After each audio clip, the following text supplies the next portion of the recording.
खंडवा का आतंकी कनेक्शन सामने आने के बाद मध्य प्रदेश विधानसभा में मदरसों को बंद करने का मुद्दा उठा है।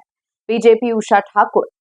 मध्य प्रदेश एटीएस द्वारा खंडवा से इंडियन मुजाहिदीन यानी आईएम के आतंकी फैजान पिता हनीफ शेख की गिरफ्तारी के बाद बीजेपी विधायक उषा ठाकुर ने इस मामले में बड़ा बयान दिया है। उषा ठाकुर ने कहा कि हाल ही में पकड़ा आतंकी का कनेक्शन भी मदरसे से जुड़ा हुआ है, ये अब सिद्ध होगा।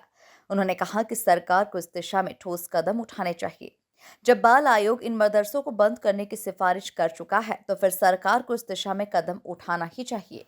नागरिकों की सुरक्षा के लिए प्रतिबद्ध है और उसी के चलते चैतन्यता जागरूकता के कारण ये फैजान नाम का जो आतंकवादी है ये खंडवा में पकड़ाया और भारतीय जनता पार्टी के रहते कोई आतंकवादी कोई नक्सलवादी इस देश की सुख शांति को चुनौती नहीं दे पाएगा। देखिए पूरे राष्ट्रीय अंतर्राष्ट्रीय स्तर पर सबको सब पता है कि इनके कनेक्शन कहाँ जुड़े और निश्चित रूप से मदरसों में जिस प्रकार से अवैध मदरसे मध्य प्रदेश में भी चलाए जा रहे थे, ना उन्हें मदरसा बोर्ड से मान्यता है ना शिक्षा विभाग से मान्यता है, बावजूद उसके वो चल रहे थे और बहुत ही छोटे छोटे स्थानों में गंदे स्थानों में छोटे से कमरों में 30-30 40-40 बच्चे, तो कहीं न कहीं मानव तस्करी बंधुआ मजदूरी ऐसी विसंगतियों के भी संकेत मिल रहे थे, इसलिए मदरसों पे कार्यवाही करना ये बहुत ज़रूरी है। बीजेपी विधायक रामेश्वर शर्मा ने मदरसों को लेकर कहा कि मदरसों से तालिबानी पैदा नहीं होना चाहिए, हिंदुस्तानी पैदा होना चाहिए। शिक्षा भारत के संविधान से होनी चाहिए। देखिए, एक तो अभी मैंने पूरा संकल्प नहीं देखा है, लेकिन ये है मजहबी आधार पर कोई भी शिक्षा भारत में होना थोड़ा खतरनाक होता जा रहा है। भारत की राष्ट्रीय जो शिक्षा का करण है, राष्ट्रीय शिक्षाकरण के तहत सबको शिक्षा मिले और सबको रोजगार मिले, ये भारत सरकार का भी सोच है और ये मध्य प्रदेश सरकार का भी सोच है।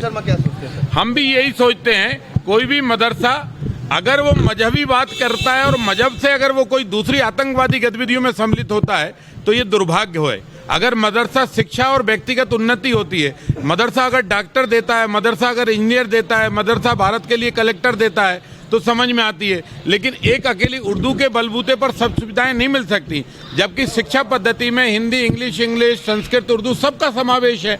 उसको पढ़ो, उसको समझो। अकेली शिक्षा चलाकर नया तालीम से जो है नया ताइवान खड़ा करने की कोशिश मत करो। भाजपा विधायक अभिलाष पांडे ने कहा कि मदरसे में पढ़ने वाले बच्चों को 10वीं 12वीं की परीक्षा ओपन स्कूल से देनी पड़ती है। उनको समान शिक्षा का अधिकार मुहैया कराने के लिए मैं अल्पसंख्यक संस्थाओं को धारा 30 के तहत मिलने वाली सहायता बंद करने के अशासकीय संकल्प पेश कर रहा हूँ। कि मैंने एक अशासकीय संकल्प जो संविधान की धारा 30 है, उसके अंतर्गत जो माइनॉरिटी इंस्टीट्यूट है, उसके अंदर मैंने ये बात कही है कि मैंने कई जगह अखबारों में भी पढ़ा है, आप मीडिया के माध्यम से भी मैंने सुना है कि जो भी बच्चे ऐसे हैं जो मदरसों में पढ़ते हैं, उन्हें हायर एजुकेशन के लिए 10th और 12th में ओपन से पढ़ाई करनी पड़ती है। मैं ये मानता हूँ कि हम राष्ट्रीय शिक्षा नीति की बात करते हैं, हम समान एजुकेशन की बात करते हैं। मैं ये चाहता हूँ कि माइनॉरिटी में रहने वाले भी वो बच्चे समान शिक्षा नीति के साथ वो पढ़ाई करें और साथ ही उनका भविष्य उज्जवल बन पाए। इसीलिए सभी समाज जो भारत में रहते हैं उनको अच्छी शिक्षा मिलनी चाहिए, उस दिशा पर मेरा ये कदम है। विपक्ष तो हमारे बजट से भी खुश नहीं नजर आया, विपक्ष तो विकास के मुद्दे पर भी खुश नजर नहीं आया।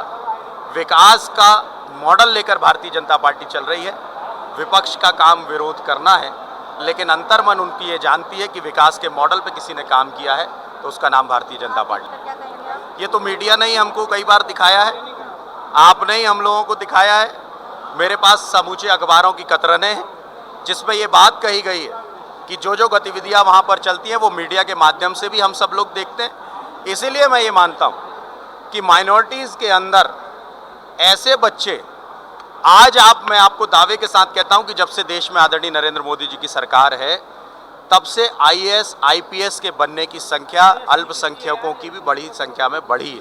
हम उनको समाज की मूल धारा से जोड़ना चाहते हैं, हम उनके विकास के मॉडल पे काम करना चाहते हैं। इसीलिए ये अशासकीय संकल्प में लेकर आ रहा हूं और सदन के सामने रखने वाला हूं। चलो। वहीं बीजेपी के मदरसे बंद करने वाले बयान के विरोध में कांग्रेस मैदान में उतर गई। जयवर्धन सिंह ने उषा ठाकुर को नसीहत दी। अब देखिए ये सब उसमें मतलब क्या है, मतलब ये सब ऐसी चीज़ें हैं जो जनहित के विषय हैं, उनसे ध्यान भटकाने के लिए भाजपा ऐसे मुद्दे सामने लाती है। भाई आप बात करो हमारे प्रदेश के युवाओं की, बात करो रोजगार के बारे में, बात करो कि आज भी जो लाखों नर्सिंग छात्र भटक रहे हैं उनके लिए अभी तक क्यों कुछ नहीं हो पा रहा है, उनकी व्यवस्था क्यों नहीं हो पा रही है। हर प्रकार से आज के समय भाजपा के राज में बेरोजगारी चरम पर है।